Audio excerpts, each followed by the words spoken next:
Hey, it's James here from GoodGuitarist.com, and welcome back to 30 Days of Guitar. Today is day 22, the start of the 4th week, and we have a primary goal this week, to integrate the C major chord into our playing. And C is one of the most basic and essential shapes, but for whatever reason, it happens to be one of the trickiest too. So we're going to spend a few lessons this week working our way into it so that it feels comfortable and, to help you build up that strength and arch your fingers enough so that instead of sounding like, that's what it sounds like for, a lot of people when they're getting started.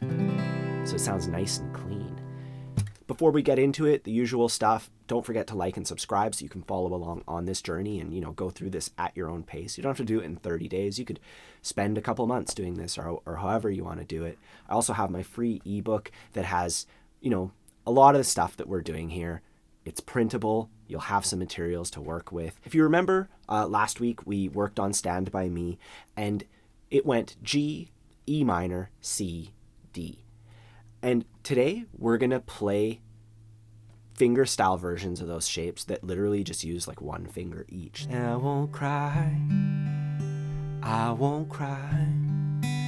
I won't shed a tear, just as long as you stand by me. So for G, like this is the G chord that we've been playing.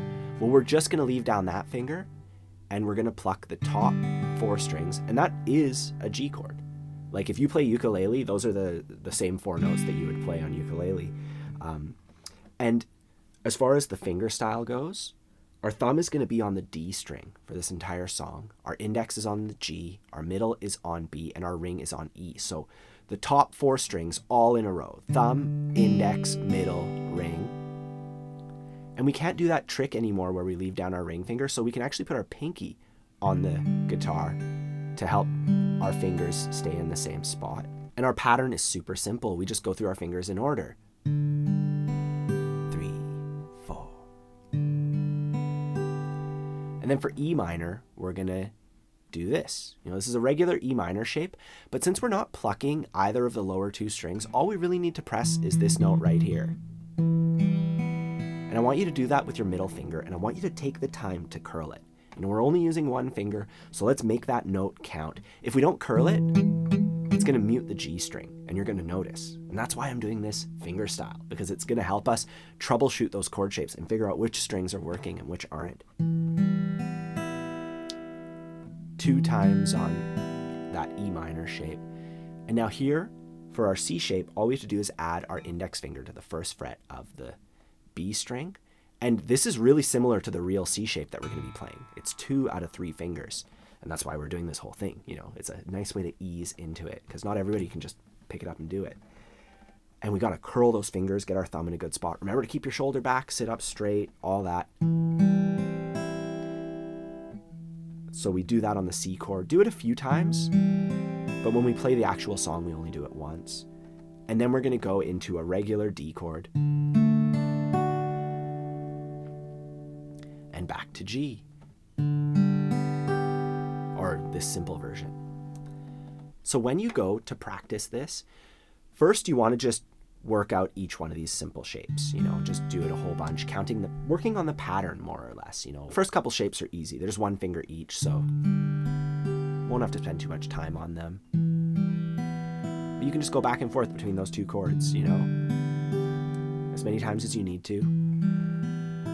Then do the same thing for E minor to C. Like if we take a look at our progression, we basically just look at every adjacent pair of chords. G minor, or G is beside E minor, so we do that a whole bunch.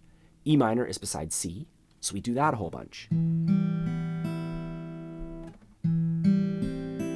And so on. C is beside D, so we do that a whole bunch. And this is the one that you're probably going to have to put the most work into, because it's the most different. The other ones are pretty easy switches. But this one does require a little bit. And this one's going to be the key to really getting the C chord later. We're going to play Dreams by Fleetwood Mac either tomorrow or the day after, and that's just C and D over and over again. So I really want you to focus on the switch from C to D. That way we can just knock that song out of the park. And then from D back to G is just one finger, not too difficult. So, we work on things systematically, and that way we're going to actually be able to, when the time comes to play the song, we're not going to run into any hitches, Anyways, once you do that, you can try the whole song. That's what we're going to do right now. Darling, darling, stand by me. Oh, stand by me. Oh, stand.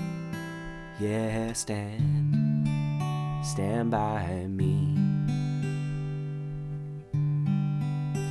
When the night has come and the land is dark and the moon is the only light you'll see. Got so carried away I forgot to switch to D. We all make mistakes. And I won't cry, I won't cry, I won't shed a tear, just as long as you stand by me.